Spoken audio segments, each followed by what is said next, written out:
Podemos decir que el fin justifica los medios. Es posible. La política es sin ética. Es admisible que un gobernante pueda mentir, engañar, manipular o traicionar. Bienvenidos una semana más a este canal de Filosofía Práctica. Soy Paco Pavón y hoy vamos a hablar de Nicolás Maquiavelo y su principal obra, El Príncipe. Comenzamos.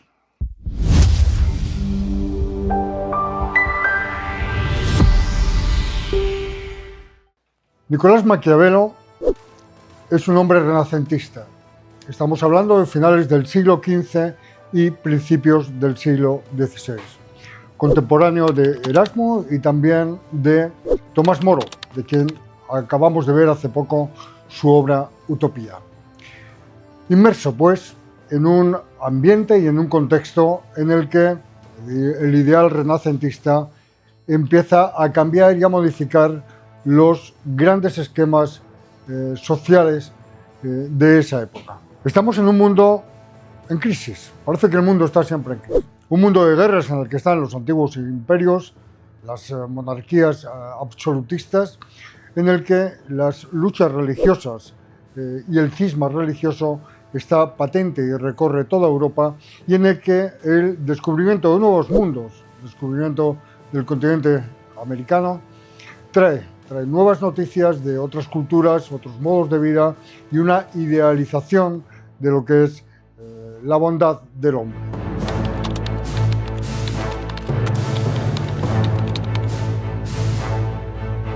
Maquiavelo nace en Florencia en 1469 y va a estar implicado en la política. Es un hombre político, es un funcionario que está en la República de Florencia y que va a ser destituido cuando llegue la Casa de los Medici. De hecho, va a escribir su principal obra, El Príncipe, y la va a dedicar a Lorenzo de Medici con la idea de congraciarse con la Casa de los Medici y que pueda volver a ejercer los cargos de funcionariado dentro de la República.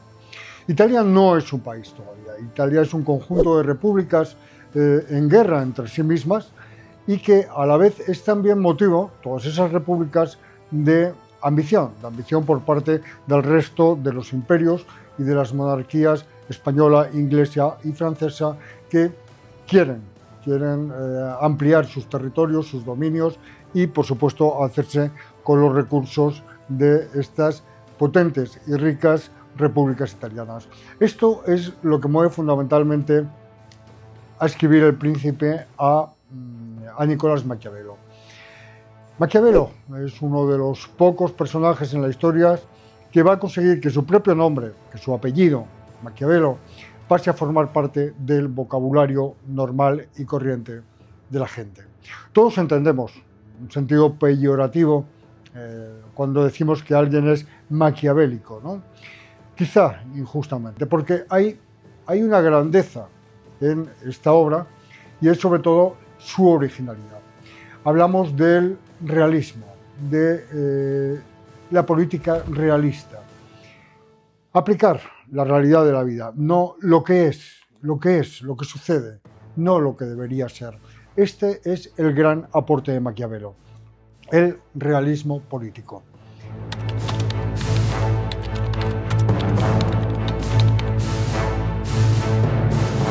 Maquiavelo lo que quiere es la unificación de Italia y lo que quiere es un líder, un gobierno, un gobernante, una república italiana fuerte y potente que consiga esa unificación y que pueda hacerle frente a las pretensiones de invasión y de dominio del resto de las monarquías europeas. He aquí la cuestión principal. ¿Por qué escribe El Príncipe Maquiavelo?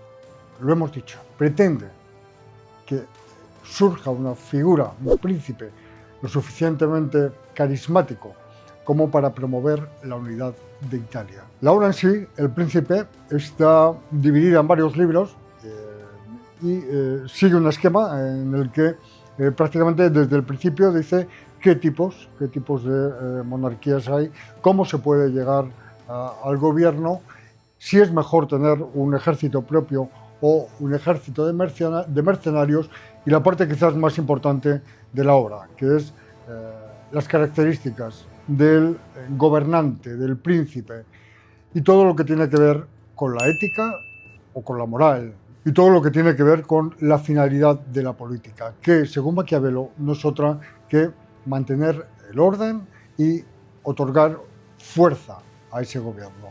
Cualquier medio que lo consiga podría o no ser válido.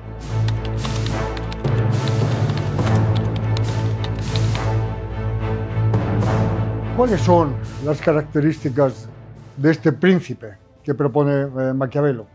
Pues básicamente es una dicotomía. Tiene que tener las características del zorro, tiene que ser astuto, y tiene que tener también las características del león, la fortaleza del león. Él pone como ejemplo a lo largo de la historia pues, algunos de los grandes personajes históricos que no han sido muy éticos en sus conquistas o en el mantenimiento de su poder, como si fueron Julio César, César Borgia o también Aníbal, de quien destaca la crueldad que ejercía sobre sus soldados y el miedo que imbuía en sus tropas, un miedo que se transformaba en respeto. Y es aquí, en estas características, donde empieza a reflexionar Maquiavelo. Maquiavelo hace un recorrido objetivo a lo largo de la historia y dice que objetivamente la política no puede estar regida por la moral ni por la ética.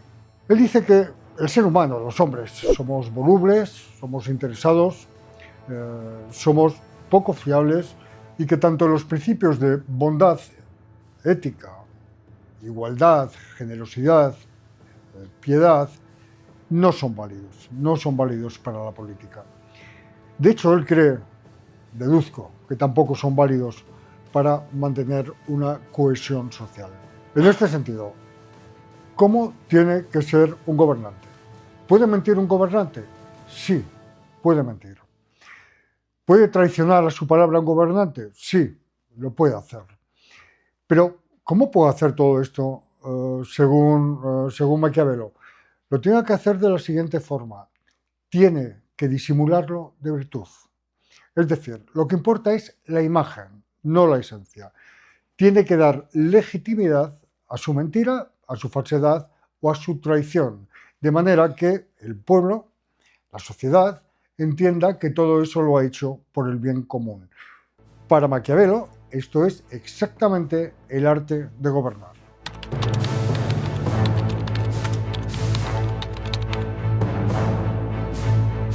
Resumiendo, el príncipe de Maquiavelo. Tenemos el realismo político en el que el fin justifica los medios. Es decir, conseguir un gobierno estable y mantener el control de la sociedad y crear un Estado, una república potente que pueda defenderse, por cierto, con un ejército propio y no con mercenarios, un líder audaz, un líder intrépido que sepa anticiparse al azar, un líder que sea temido. Y aquí viene otra pregunta. ¿Qué es mejor, ser temido o ser amado para el gobernante?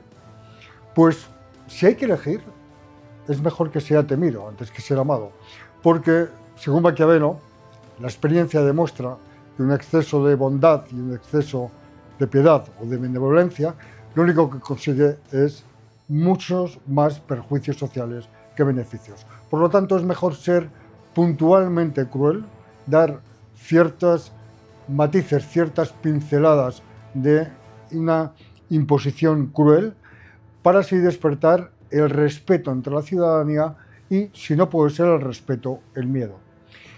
En definitiva, conseguir esa fuerza en la República a través de la fuerza de ese líder.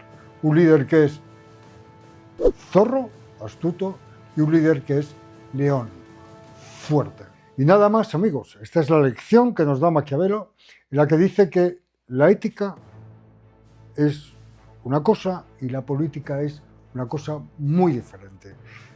La ética va por un lado y la política tiene su propia normativa, su propia manera de desarrollarse y de llevarse a cabo, cuya legitimidad y legitimación no tiene nada que ver con los principios éticos, sino con los resultados finales.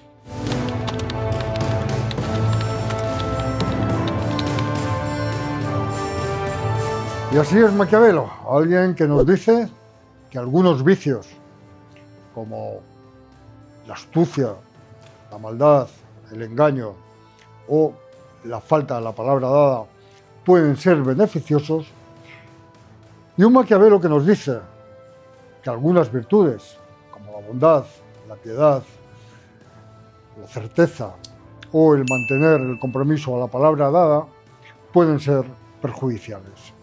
Aquí os lo dejo, un camino abierto a la reflexión y que podemos aplicar muy bien a la época actual. Muchísimas gracias, me encantará leeros en los comentarios y responder a cualquier pregunta que deseéis plantear. Hasta la próxima.